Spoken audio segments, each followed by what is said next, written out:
এ মিয়া ভাই, এ ভাই একটু খারান, এ আমরা লইয়া যান একটু। ঘটনা লেগে আমরা যাইতেছি ট্রলার দিয়ে, হারা যাইতেছে এই ফেরি দিয়া। ট্রলারওয়ালা কাকুরে কইলাম, কাকু একটু বাড়াই দেন, দেখি তাকে আগে যাইতাই না। ওমা ওমা হেতি আবার কি করে? ওমা ওমা নাকসেল কাকে কে লেগে কী সমস্যা? ওই যে চলছে তো চলছে, চলছে তো চলছে, ওই যে দেখা যায় সেই ফেরিঘাট।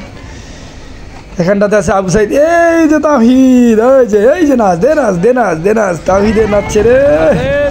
আবু সাইদে ডাকাই দিছে, ওই যে ডাকবি না আবু সাইদ, এই যে ডাকতেছি ওখানে না আবু সাইদে, ওই তো এই যে কাকু। আরে মোর দিদি, এটা হচ্ছে গিয়ে আমাদের, আমি যখন বাড়ি থেকে আসি তখনকার ভিডিও। মানে যে এখানে ঢেউয়ের যে গর্জন, ঠাস ঠাস করে শব্দ আর কিরম ফোফাইতেছে।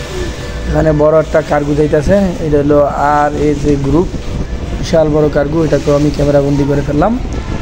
বিশেষ কারণ হলো গিয়া সূর্যটা ডুবুডুবি বা বিকালবেলা তো খুব সুন্দর লাগতেছিল।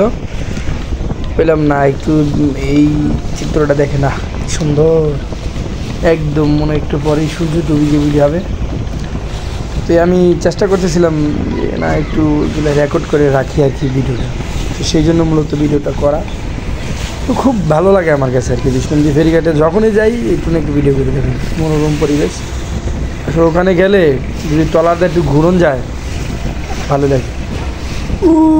ওই যে দেখা যাচ্ছে একটা ফেরি, আমরা ফেরি অনেক দূরে দিয়ে যাচ্ছিলাম, আমাদেরটাও ফেরি অনেক দূরে যান, বাতাস তো একটু দূরে দিয়ে যাইতে হয়, নাহলে সম্ভব নয় ওই ঘাটে, তাহলে একটু উজায় যাইতে হয় আর কি। ওই যে এখানে দেখেন বিশাল বিশাল ঢেউ, মানে দেখা যায় না কিন্তু ঢেউ কিন্তু আছে, পানির গর্জন অনেক বেশি। যাচ্ছিলাম আর কি, আসলে এই দেখেন কি ঢেউ, শব্দ দেখেন, অশোকেরা শব্দ, মানুষ দাঁড়া দিচ্ছে সামনে, দ্বীপইরা যায় শেষ। এটা হচ্ছে গিয়ে বিষ্ণুন্দী ফেরিঘাট। যাই হোক, আমার ভিডিও যারা দেখেন ভিডিওগুলোতে লাইক টাইক দিয়েন, কমেন্ট টমেন্ট করেন, শেয়ার টেয়ার করেন, তাইলে আমার ভালো লাগে ভিডিওগুলো।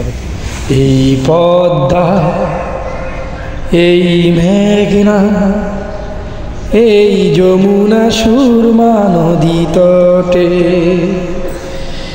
এই পদ্মা, এই মেঘনা, এই যমুনা সুরমা নদী তটে, আমার রাখাল মন গান গে যায়, আমার রাখাল মন গান গে যায়।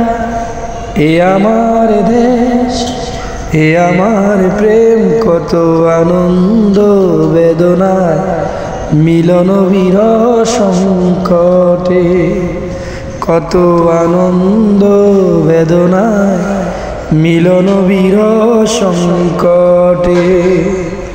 এই পদ্মা, এই মেঘনা, এই যমুনা সুরমা নদী তটে।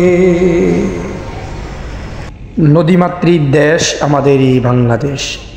আসুন আমরা দেশকে ভালোবাসি, দেশের মানুষকে ভালোবাসি, বাংলাদেশের ঐতিহ্য এবং প্রকৃতিকে ভালোবাসি।